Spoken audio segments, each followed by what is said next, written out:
Good morning, everyone. Thank you for joining us today. We'd like to start off our program with an acknowledgement of the stolen land of the indigenous peoples, such as the Ohlone, Ramaytush, Mulak, Miwok, Chochenyo, and Nisenan, where most of us are residing today. As we will be highlighting in this program, the Native American community, specifically Native American women, faced a host of barriers to their own well-being. We must acknowledge our history and be specific in the work that needs to be done to address the public policies that not only harm, but doesn't address the racist and sexist impacts those policies create in our communities. This special briefing will focus on the women's well-being in the Bay Area. Today's panel will discuss the persistent barriers that women, particularly women of color, are facing and share recommendations to address these gender and racial and ethnic disparities. While today's event was by invite only, we are using this opportunity to announce our Empower speaker series launching in 2021. Our revamped speaker series reflects the Budget Center's efforts to connect people and policies in order to create progress. Our goal with this series is the same: to empower people with the information they need to advance smart policy choices and the right kinds of public investments. Empower events will include follow-up women's well-being discussions in other areas of the state, such as Los Angeles and the Central Valley, where we will be bringing in our outreach partners, the Women's Foundation of California and the California Commission on the Status of Women and Girls. I also want to take this opportunity to remind you that if there is anything in today's program or related to the work that we do that you would like to discuss further, please get in touch about scheduling a briefing for you and your teams.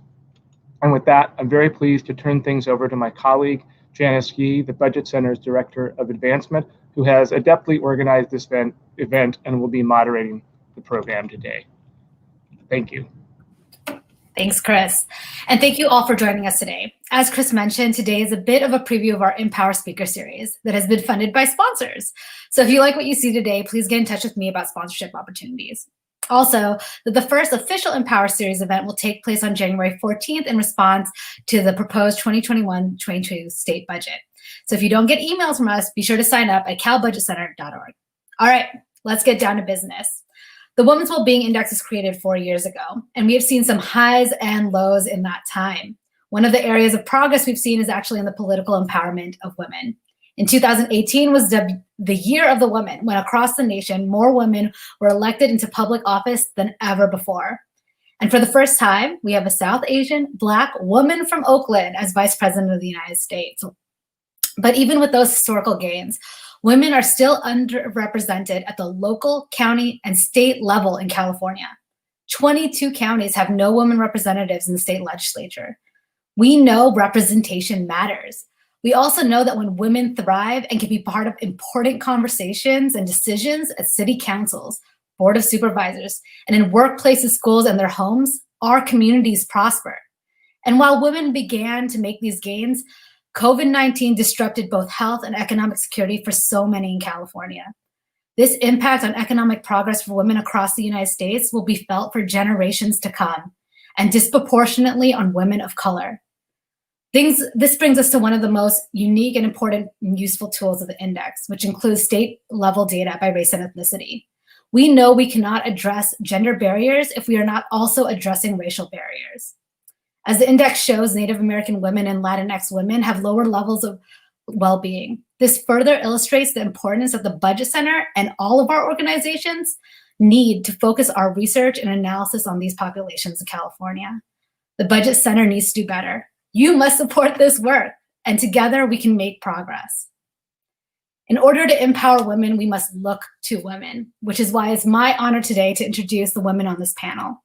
Today, we are joined by two Bay Area institutions, Retha Robinson and Janet King. Retha is the director of the Koshland program at the San Francisco Foundation, where she works with grassroots leaders in community building efforts and support those leaders with access and opportunities for personal and professional growth. While she claims to be a behind-the-scenes person, Retha's work is so deeply rooted in her community and often recognized throughout the Bay Area due to her commitment with working with community leaders and in their direct engagement with neighborhoods that she also grew up in. Janet is a longtime advocate for mental health transformation, including playing a pivotal role in the passage of the Mental Health Services Act to make funds available to do cultural interventions to reduce disparities in vulnerable communities. Janet has been at the Native American Health Center for over 20 years, where she has served as many roles, including her current title as Program Manager for Advocacy and Policy, and her unofficial title as Clan Mother to her community. From the Budget Center, we have Senior Policy Analyst Alyssa Anderson, who focuses work on poverty and income. Policy Analyst Adriana Ramos Yamamoto, who focuses on health, particularly health equity, mental health, and children's health. And Senior Policy Analyst and creator of the Women's Wellbeing Index, Kristen Schumacher, who also focuses on early education and development, as well as health and human services. Now, due to time constraints today, our format will include an overview of the index, key Bay Area findings in the dimensions of health, employment and earnings, and economic security, where we will be posing questions that you asked during registration, as well as sharing what women are facing now at the onset of COVID-19. If you have questions during the program, feel free to type them into the comment section or email us at the Budget Center, and we will get back to you. So let's get started. To give us a brief overview of the index, the creator herself, Kristen Schumacher. Thanks, Janice, and welcome everyone to this briefing. Thanks for coming today. So the California Women's Wellbeing Index is a multidimensional measure of how women are faring in counties across California. As this diagram illustrates, there are 30 indicators, that's that column there on your right, that are grouped under 5 topical dimensions: health, personal safety, employment and earnings, economic security, and political empowerment. We have data at the county level for women in all 58 counties in California for each one of these 30 indicators. We know that women's well-being varies geographically across California, but like Janice said, how women are faring also varies based on women's race and ethnicity due to historic and ongoing racism. Because of this, the index also includes data by race and ethnicity at the state level for 21 of these 30 indicators. And we have data for women by race and ethnicity, but we also have data for men as well to show disparities and just compare the two groups. Next slide, please. So this slide shows an image of the index landing page, which can be found on the Budget Center's website. I've conveniently put the URL at the bottom right corner for you. So in the index, blue represents a higher score relative to other counties, and then the darker the red, the lower score relative to other counties. And as you can see by looking at the map, counties with the greatest overall well-being are in or around the Bay Area and Lake Tahoe counties. Counties with lower relative scores are in the San Joaquin Valley, northern Sacramento Valley, parts of the Inland Empire, and then some northern counties too. And then we have the stat column on the left, which shows how counties rank relative to other counties in the state, also color-coded. So ranking counties allows stakeholders to understand if their county is a leader or a laggard on a particular issue. But I just want to note that a rank of 1 doesn't necessarily indicate maximum well-being. For example, a rank of 1 on the healthcare coverage indicator does not mean that all women have health insurance in that county. It just means that that county has the largest percentage of insured women relative to every other county in the state. Next slide, please. So in addition to our online interactive tool, we also have printable fact sheets.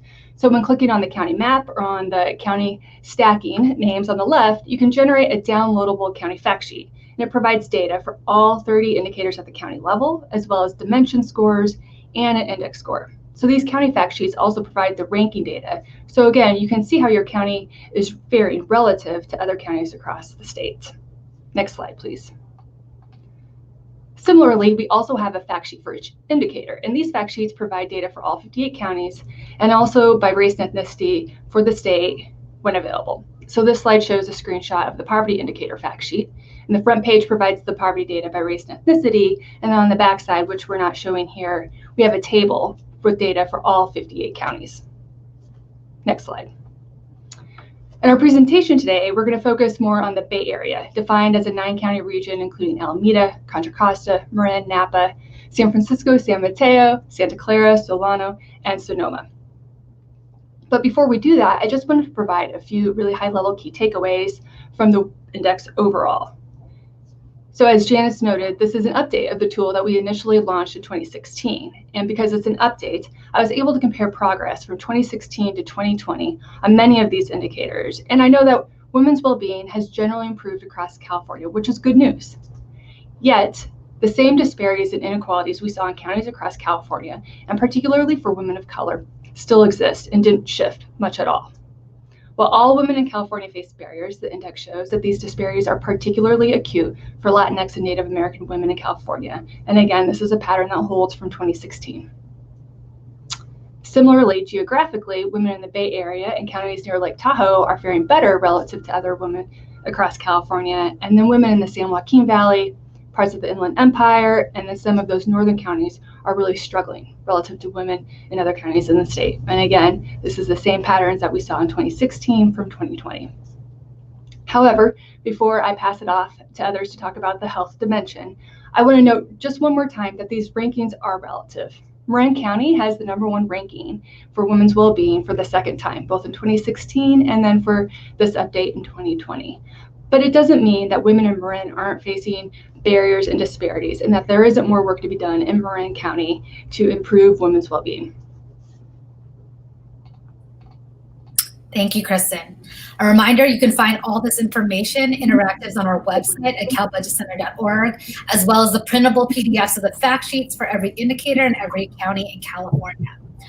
So let's start digging. We literally cannot have this conversation today about women's well-being without talking about health. To give us an overview of the index health dimension, I'm turning things over to policy analyst Adriana Ramos-Romayo. Thank you, Janice. Before we dive into the health dimension, I want to acknowledge that women experience health disparities, and women of color, women with low incomes, transgender women, women with disabilities, and women in rural areas generally face more barriers to achieving positive health. And the COVID-19 pandemic is likely exacerbating existing inequalities with long-ranging consequences for women and their families. So within the women's health dimension, we have 6 indicators listed here on this slide. I'll share a few takeaways for the Bay Area. First of all, 7 of the 10 Bay Area counties are in the top 10 in the health dimension. For example, Bay Area counties have a higher share of women with health insurance and a higher share of women reporting good health relative to other counties in the state. In fact, the top 5 counties in healthcare coverage are all Bay Area counties. Similarly, 8 in 9 women in Marin County report having good health. Alameda and San Francisco are also in the top 5 of this indicator. And given that underlying medical conditions are a risk factor for severe illness from COVID-19, this indicates that women in these Bay Area counties were more likely to be in better health and to have access to health care when the pandemic began, and are therefore better positioned to overcome the pandemic. However, as Kristen noted, it's important to note again that this is relative to the other counties. So there's still work to be done to make sure that everyone has access to comprehensive healthcare coverage, especially during a pandemic. Thanks, Adriana. I want to pick up on one of the things about the index and the picture of women's health, and it reflects the index reflects data from pre-COVID. So what do we know about women's health going on during the current health crisis? Well, the index shows geographic disparities in women's well-being that likely have been made worse during the current health crisis. The index also shows that there are large disparities for women by race and ethnicity in California. The numbers point to a still significant section of California women, particularly women of color, whose unique health needs must be met. And while the data aren't available by race ethnicity for counties due to data limitations, we do know that in California, racial health disparities persist in chronic health conditions, health coverage, and mortality. For instance, Latinx women are 3 times more likely to not have health insurance than white women, and Native American women are more than double. And on health status, Latinx and Native American women are twice as likely as white women to report being in fair or poor health, which has implications during a pandemic when underlying health conditions, as I mentioned, and access to healthcare services are critical. So there's a lot to unpack there, especially what it is that's going on with Latinx women and Native American women facing the results reflect such devastating data. And we know that part of that is cultural competence. Janet, when we spoke earlier this week, we talked about what wellness means for the Native American community, and you shared the importance of connection. Could you share more about how the COVID pandemic has made connection and healing that much more difficult? Thank you. Yes. Prior to COVID, we had lots of events throughout the year. We had weekly support groups. We would get together during the holidays. So Native people always had a place to go and had these events to look forward to and see each other. And since COVID, since shelter in place, we've had to cancel all of these events. And people can't get to our center, for the few that we didn't cancel. And in our virtual events, not everybody has the kind of equipment to tune into it. So our connection has been very much compromised, and the health of our community has been compromised as a result. People are suffering from depression, isolation, and relapsing. So we're doing our best to try to continue to have some kind of connection, even though it's not the best connection we can make during the pandemic. Go ahead. Is there anything? I just wanted to see if I answered your question. Okay. Yeah. No. It's really hard to. One of the things that we had touched upon was that, what healing looks differently for different communities. And when communities are based in community, in connection, and it makes it that much harder to go through this pandemic together, right? So thank you for sharing that. Yeah, and just a quick note. I mean, one of the mental health issues in Native communities is the issue of being separated from each other because of the federal policies. And our way to heal from that is to be together, and that's what's being compromised during the pandemic. Thank you, Adriana. You're doing this work with recent data. So what is this telling us, or what is the data showing us about those who are most impacted by the COVID-19 pandemic, and where are the prominent gaps in policies that need to be addressed? Mm-hmm. Well, as you all know, COVID-19 affects people of all ages and backgrounds, but older populations and those with underlying medical conditions do face a higher risk of severe illness and even death due to the virus. And as you mentioned, we have been tracking COVID-19 cases and fatalities by race, ethnicity in California for an upcoming publication to be released in January. And unfortunately, the data show that the virus has disproportionately impacted people of color, as you all know. So I want to show you a couple of charts. This chart provides age-adjusted COVID-19 case rates by race and ethnicity as of the beginning of this week. As you can see, Native Hawaiian, Pacific Islander, and Latinx Californians account for more than double the cases than multi-race and Black Californians after adjusting for age. And then this next chart shows age-adjusted deaths. Here you can see Latinx, Native Hawaiian, and Pacific Islander Californians again have far higher COVID-19 death rates in the state. And these disparate impacts are tied to structural racism, which has barred Californians of color from equal access to healthcare, employment, housing, education, and other opportunities to be healthy and thrive.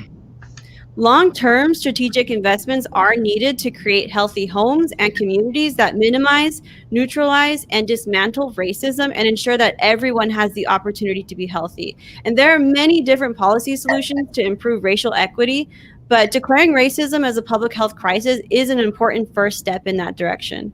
And again, we do have a piece coming out at the end of January on this topic. Thank you, Adriana. Which begs me to remind you all, if you aren't signed up for our emails, get on the list. So let's pivot a little bit from health. As we all know, the current health pandemic has fueled an economic crisis unlike one we've ever experienced. And at a time where California was doing relatively well, especially in the Bay Area. So Alyssa, I'm going to turn to you. Can you give us a bit of an overview of how women are doing on employment and earnings pre-COVID, according to the index? Sure. So we have a slide for this. You can see the 6 indicators in the employment and earnings dimension of the index. And the 5 highest ranking counties on this dimension are in the Bay Area, with San Francisco ranked number 1, followed by Napa, San Mateo, Alameda, and Marin. And in terms of specific indicators, several Bay Area counties rank highest in the state. So for example, for the share of women working in managerial and professional occupations, San Francisco ranks first. For women's median earnings, Marin ranks first with median earnings of over $75,000 for women. And for women's labor force participation rate, San Francisco ranks first with over 80% of women in the labor force. But it's not all good news for women's economic situation in the Bay Area.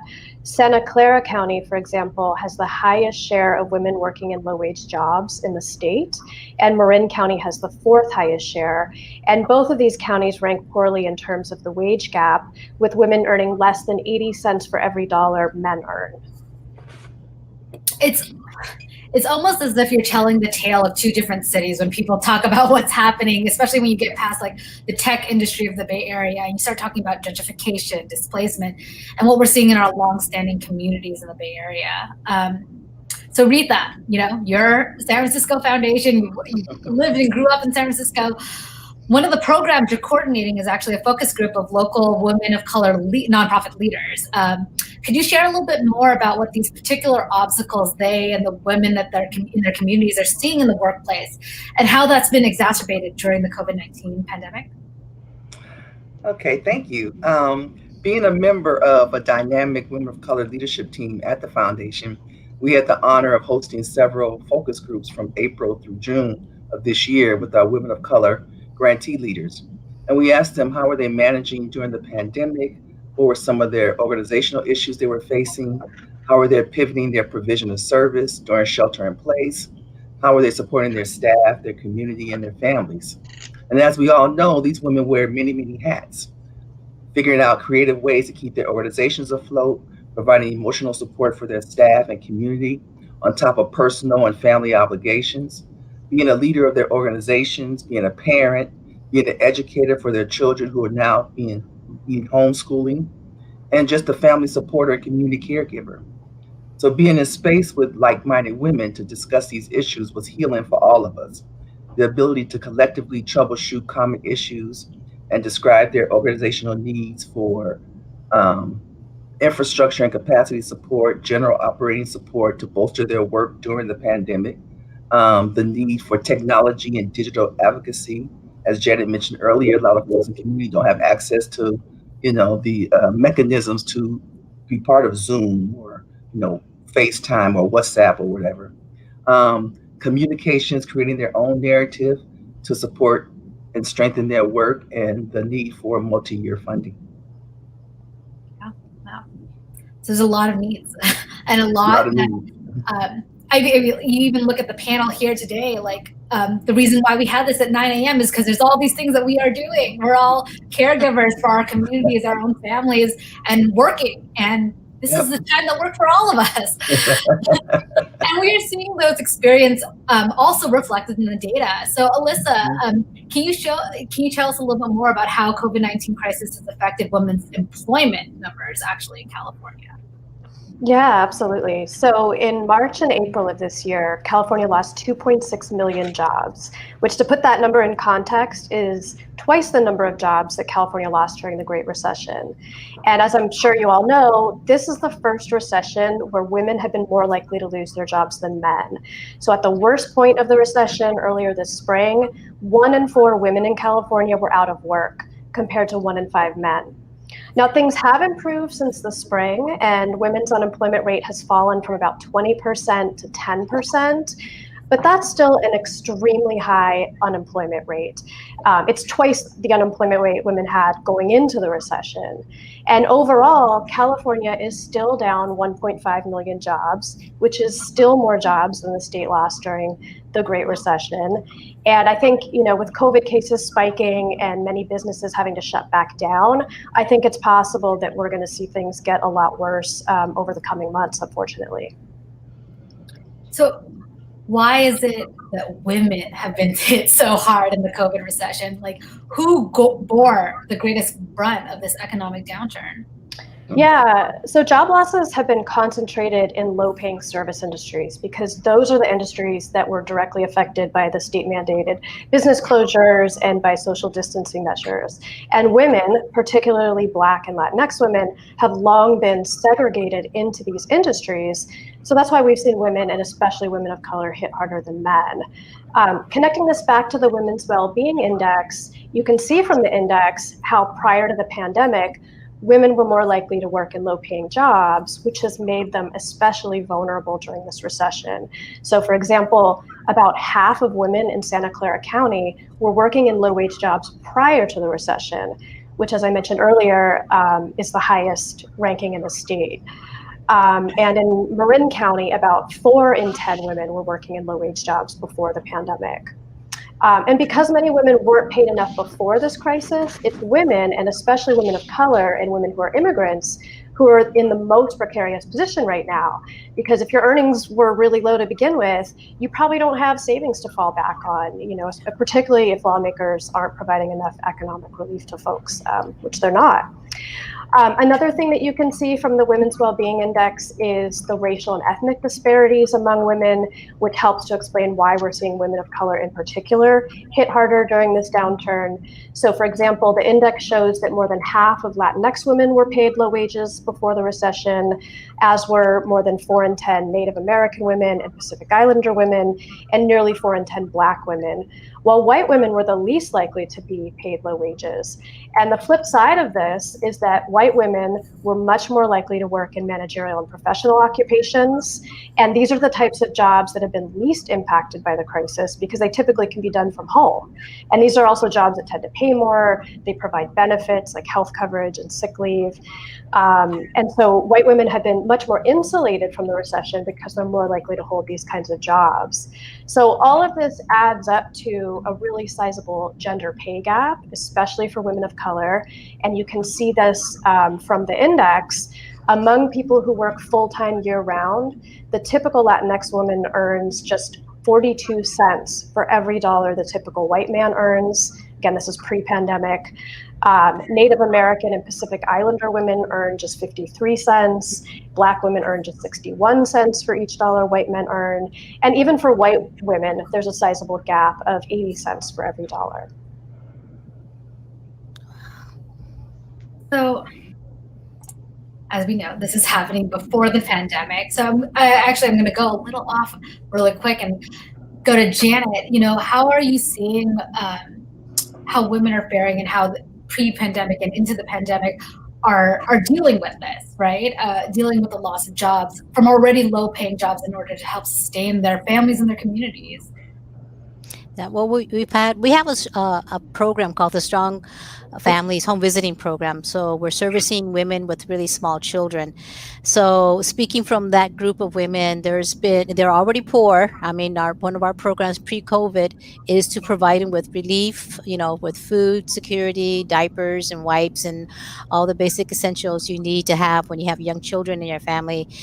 So since they were already poor already, and since COVID has hit, they've lost housing and they've lost jobs and lost safety, more stress in the home, more episodes of violence and the threat of domestic violence, and more cases of child abuse. So it's affecting our families economically, emotionally, physically, their safety. I'm glad safety was one of the measurements. They're not they didn't feel as safe before COVID, and now their safety is even more compromised as a result of COVID.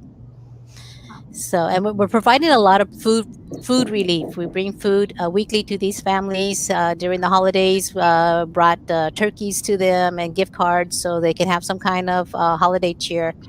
So yeah, I do see everything that you're talking about is absolutely true, especially in the families that we're serving here at Native American Health Center. Rita, is there anything you'd like to add about what you've been seeing in your communities and how this has been playing out? Right. Well, since the pandemic, many of the women of color executive directors, some of them are in dire economic crisis at their organizations and in their communities. Some face the idea of having to close their doors or having to merge with other organizations. They're faced with dwindling resources and systemic oppression, both mounting during this moment. Their communities are dealing with trauma, mental health, and other issues. They want to organize out of this pandemic, be as creative as they can, and not business as usual. They want to provide recovery support for women, promote healing and care, promote economic equity, and have the ability to offer competitive salaries and support for women. Yeah. As they should. So, there's a lot to do here. And considering all of these issues that we're experiencing at these different communities throughout the Bay Area and the state, Alyssa, could you shed some light on some policy implications that we could be highlighting? Yeah, sure. So a lot of my work these days focuses on employment and earnings. So I've been thinking a lot about what to do about the recession. I think the most immediate takeaway here is that lawmakers absolutely have to do more to help people through this current crisis, or I really think we're going to be looking at long-lasting economic scars. And I think those scars are going to run much deeper for women, and especially women of color, who are really bearing the brunt of this recession. So really the top priority for federal lawmakers right now needs to be to provide much more economic relief. That's unemployment assistance, rental assistance, eviction protections, food assistance, more aid to state and local governments. The list goes on. Unfortunately, I don't think we're going to see nearly enough relief come out of Congress, particularly given where the current negotiations are right now. So I think it's going to be really critical for California to step up and try to fill in with additional relief wherever federal policies fall short. That said, I think there's only so much that California can do in the near term because we just don't have the kinds of resources we need to make the kinds of investments that we need. So I think there's a clear need for California to get really serious about increasing revenues. In terms of closing the gender and racial gaps in earnings and employment, California has taken some steps in recent years to start to address this, but I think a big part of the problem is that the jobs where women, and especially women of color, tend to work are simply undervalued, and so they end up being not good jobs. So I think we need lawmakers to do a lot more to ensure that all jobs can be good jobs. They pay enough, they provide basic protections, and they provide benefits. So basically, we have a lot to do and a lot to hold our state leaders accountable for. Now, let's flip the side of it, because employment and earnings is only one side of the coin. And what we must look at when we talk about women is what they're spending their money on in order to survive, in order to provide. And because really the cost of things like housing, childcare take up like 50% or more of household budgets, this affects the level of economic security women are able to have. Kristen, can you go into the index and tell us what we see here? Of course. So we all know that the cost of living in California is really unaffordable for many. And the index shows that women were already struggling to pay for high-ticket items like the cost of housing, food, childcare. And that was even before the COVID-19 health and economic crisis hit. Now that so many have lost jobs and are facing an economic cliff or even fallen off that cliff, the situation is even more dire, particularly, like Alyssa mentioned, for women of color who are far less likely to have a cushion to fall back on during an economic downturn like the one we're experiencing right now. So this map shows women's well-being in the economic security indicator. And once again, we've listed the indicators on the right for easy reference. Now, as you can see, the Bay Area counties are faring better relative to many other counties in California, particularly compared to women in the San Joaquin Valley, where women's economic security lags behind women living in other parts of California. And again, those are the red counties. So women living in counties in the far north and the Sierra Nevadas have greater economic security, likely reflecting the lower cost of living in those areas. So I would note here that unlike the employment and earnings and the health dimension, women's economic security in the Bay Area counties doesn't place those counties at the top relative to other counties. So this dimension is actually a little bit different and largely reflects the high cost of living in the Bay Area. So of the 9 Bay Area counties, Marin County is the only county in the top 5 in this dimension. And San Francisco actually ranks the lowest relative to other Bay Area counties, 40th across all 58 counties in California. And again, San Francisco's low ranking is due to the high cost of childcare, particularly food insecurity among lower income women in the county, and then commuting time for women. Research shows that commuting time is actually indicative of individuals and families' opportunities to move up the economic ladder and of just segregation from good jobs and opportunity. And 5 of the 9 Bay Area counties rank in the bottom 10 for the commuting time indicator. Finally, housing, which is often the largest line item in a family's budget in California generally, but particularly in the Bay Area, is a big factor in the Bay Area. And so the index looks at the median rent compared to women's median earnings. And both San Mateo and Santa Clara counties are in the bottom 10 counties in terms of housing affordability for women. And all but one Bay Area county are in the bottom half of all counties for this particular indicator. I gotta say, one of the great things I liked about moving to Sacramento was getting away from the Bay Area traffic. But I wanted to pick up on one of the indicators you had mentioned, which is food insecurity. And that is something we have seen and felt across the state, especially in the pandemic and the economic crisis.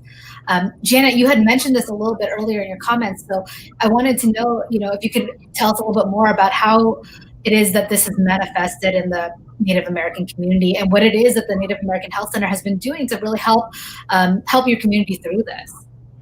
Yeah, so everything that we did by having people come to the site, we now need to take it to their homes. For example, our elders, we had a collaboration with a local produce place that would bring fresh produce once a month to our center. And so our elders would come because we had a weekly elders gathering. And so now we need to deliver that food to their homes because they can't come to the center. The same thing with our youth services program. We have several families in our youth program that now our youth workers, they repurpose their jobs and now they go bring food to those families as well. And there's too many to bring to them weekly, so they rotate. So they'll bring food to one group of families one week and to another group the next week.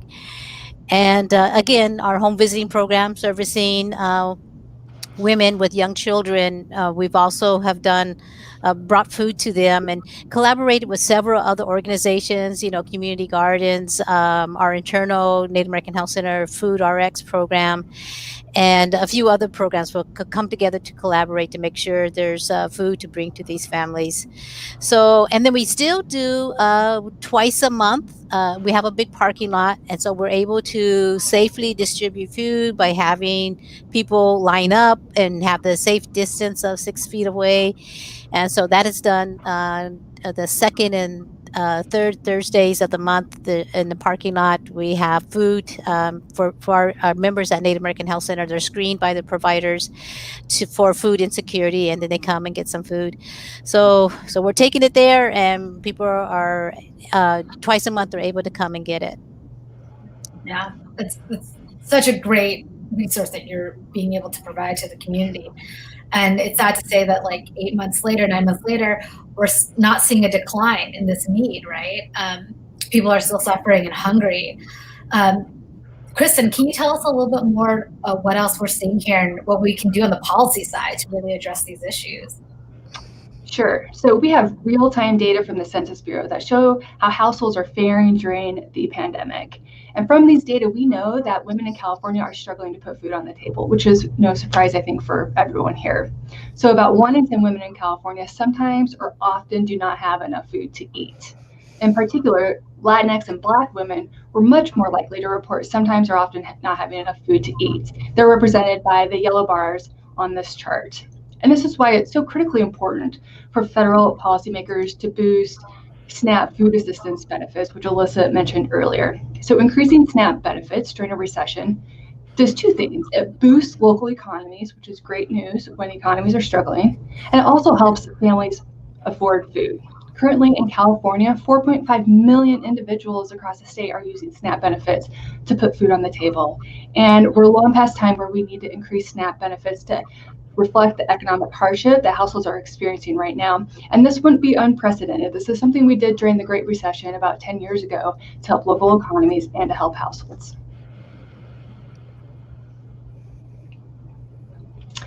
So similarly, I have another chart for you.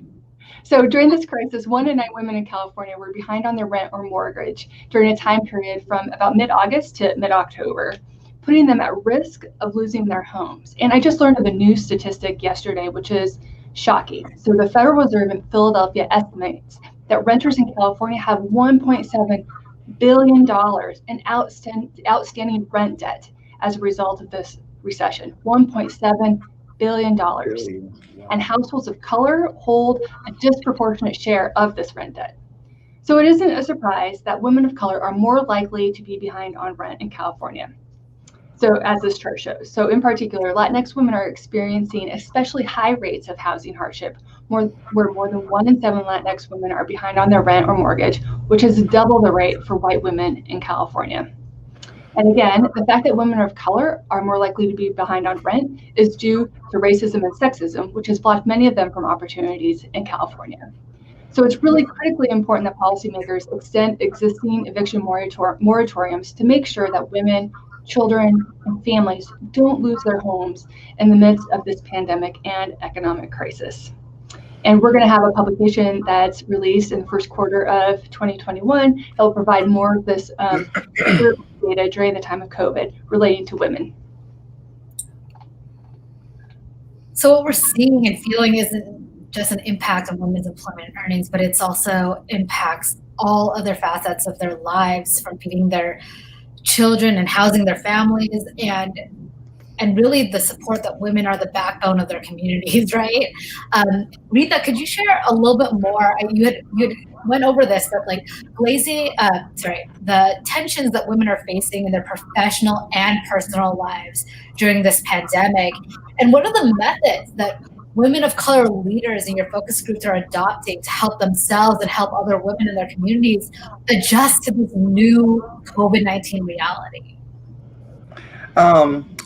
Yeah, because of the caretaking roles that women face, some of the women of color executive directors have changed their leave and caregiving policies due to the pandemic. They want to provide support for the well-being of their staff so they can be, attentive to their families. They need to be healthy for their community, for their constituents.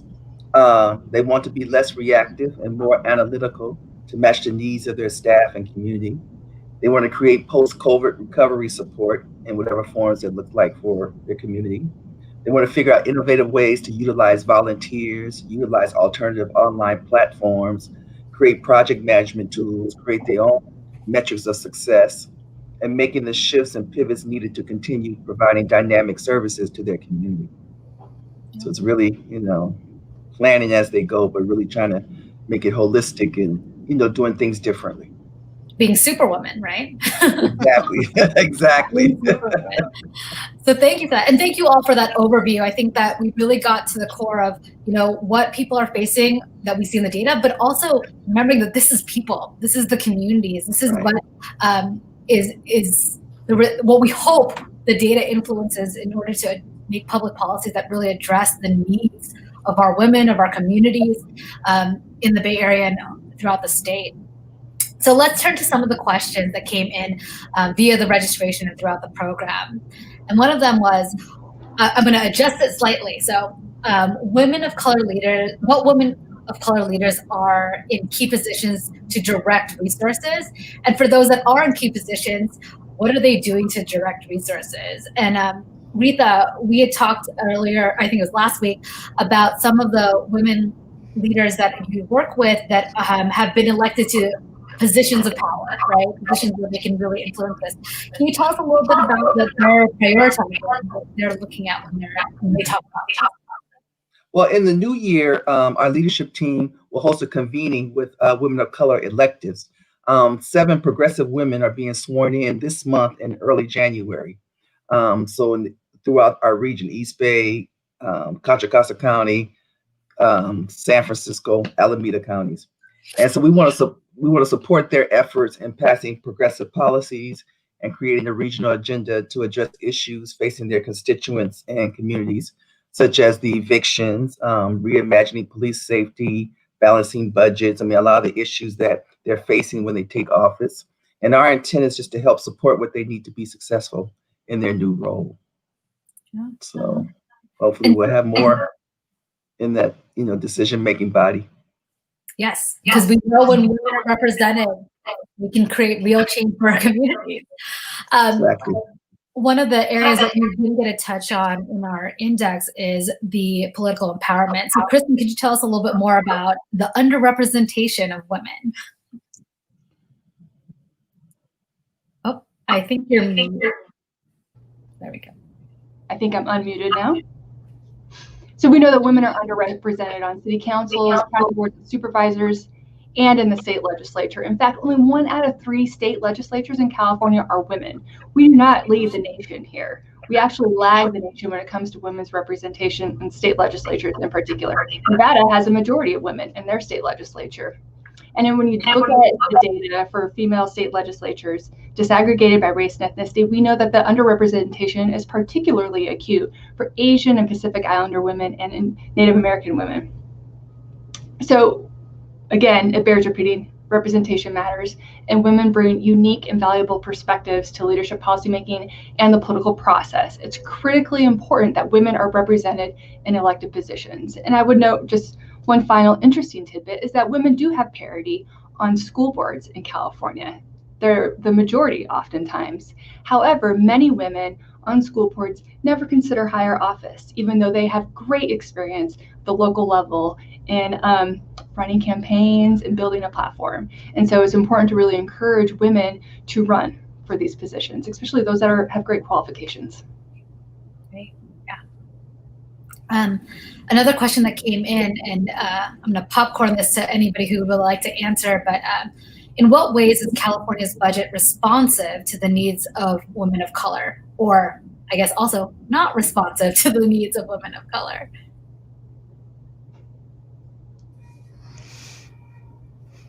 I'll take a little stab at that. I'm involved with a project called the California Reducing Disparities Initiative in California, which is to serve communities that are vulnerable. And all of those communities that you're talking about have been vulnerable, including LGBTQ.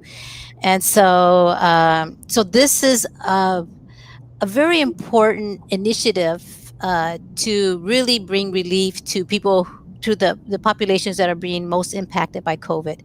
But it's always under threat, you know, when there needs to balance the budget, there's a state need to balance the budget. They often look to the pots of money that are serving vulnerable communities and take it away from them to serve the larger general public. So that's a problem, a practice I see in California.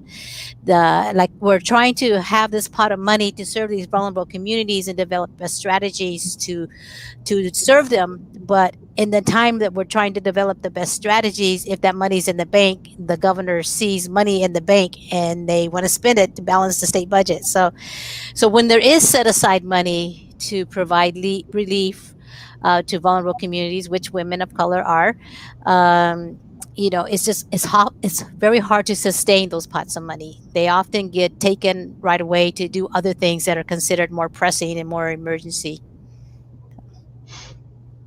True. Yeah. I was just going to rip off of that comment. I mean, I think that is such an important point that you raised, Janet, that it really comes down to resources. So my response to this question would be that there is so much more that we need to do, and we bump up against this hurdle of not having enough resources. And so I think sort of long term, in order to make the kind of investments that we need to really improve economic security for women, and especially women of color, we need more revenue. So we can make greater investments in things like childcare, just basic services where we're just not funding enough. And so that those aren't the things that get cut when we hit a downturn. I got to listen to a program on KPFA yesterday called East Bay Yesterday. And yesterday they did an interview on a man who went to the community school, which was the Black Panthers school during during the time that the Black Panthers were active. And that school put the state of California or the federal government to shame because they were doing something none of the schools were doing. That's what they were feeding their hungry kids. Yeah. This was considered a big threat, and they were profiled by this FBI and the CIA because they were feeding kids. And finally, we developed a lunch program to feed hungry kids and a breakfast program. So we, we have the answers here. We've had the role models, but they're, again, one thing that was interesting when they were interviewing usually it was the women that had these other programs, but the media highlighted the guns and the stuff that the men were doing. The women were doing the groundwork, setting up the next generation of leaders, giving them good self-esteem in these schools and feeding them and making sure all their needs were met.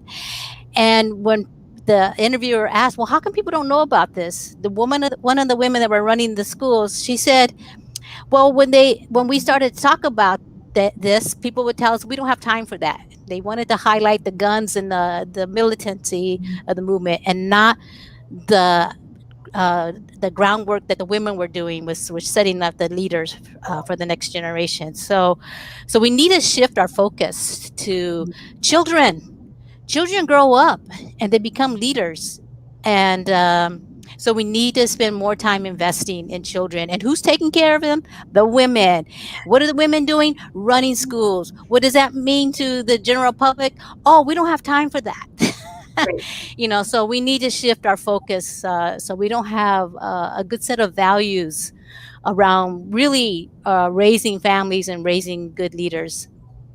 So sorry, I hope I didn't take us off on a tangent, but I couldn't agree more, Janet. I think that, when I'm thinking about what the state budget could do to support children and women that care for them and their families, I think about a family-focused policy agenda that really invests in childcare. And again, really valuing the profession and the caregivers that care for these kids, who are nearly all women and disproportionately women of color, who are paid minimum wage and often, rely on state assistance or federal assistance to get by. They're undervalued because of women. And so we need to value the caregivers that provide the care for these kids. And we also need to provide paid time off for families across the nation. We need a federal paid family leave program to make sure everyone can also take time off and they don't have to make a choice between caring for their family or paying the bills. It's long past time that we focus on a family-focused, child-focused policy agenda. Yeah, and those tend to be the lowest paying jobs. People that are caring for children, child care centers, child development centers, those are considered low paying jobs. So, they are low paying jobs. I used to work at a child development center, and there was a joke. Why did the child development center across the street? It's because she had to get to her other job. Oh my God. So. Oh my God. Oh, well, you actually, Kristen, pivoted to my closing question, which is to each of you, which is, if you took away political will, if you took away revenue constraints, and I'm calling it revenue constraints because the reality is there's plenty of revenue options out there, but that is for January, that we will be discussing a little bit more about that. What is one policy or program that you would change, adjust, implement immediately to support the well-being of women in California today? So I'm gonna start us off with Alyssa. Sorry. Sure, no problem. So related to caregiving, I would say providing some kind of basic income to parents, including parents who don't have earnings from work. And the goal there would be to recognize and reward that's work. Caregiving is work. Even if you're not earning money in a quote unquote real job, you're doing caregiving and it should be rewarded. And to make sure that all families can really meet basic needs.